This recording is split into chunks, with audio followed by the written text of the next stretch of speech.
Hello, Willowbrook family. Today's deep dive is into Acts chapter 14, verses 26 through 28. It's summertime. Many of you are out driving, and many of you have been traveling. Sometimes your travel goes smoothly, and sometimes it's bumpy.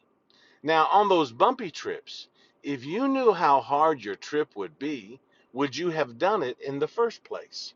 Over the last several days, we have been studying about Paul's first missionary journey. Now they have returned home to Antioch and they are excited to tell the church all about it. The trip was a great success, though not without great obstacles.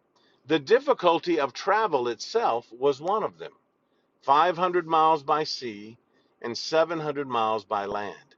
And then you'll remember the confrontation with Elimaeus on Cyprus, the quitting of John Mark, being driven out of several cities, and being stoned in Lystra. Yet Paul and Barnabas would not be deterred from the work God had them to do. You see, they were not on a sightseeing trip or a pleasure trip. They were on God's trip to bring the gospel to the Gentiles.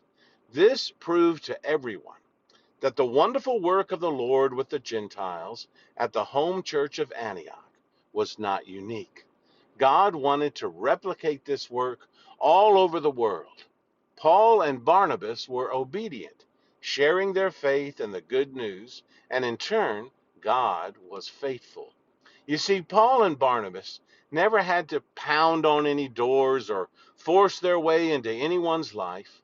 God opened a door of faith to these Gentiles. Always remember that even on a bumpy trip, if it's God's trip, He does the hard work, and we are blessed by the results. Paul and Barnabas would spend the next year with these disciples at Antioch, encouraging them, strengthening them, and fellowshipping with them, because there would be more God trips to come to spread the gospel throughout the world.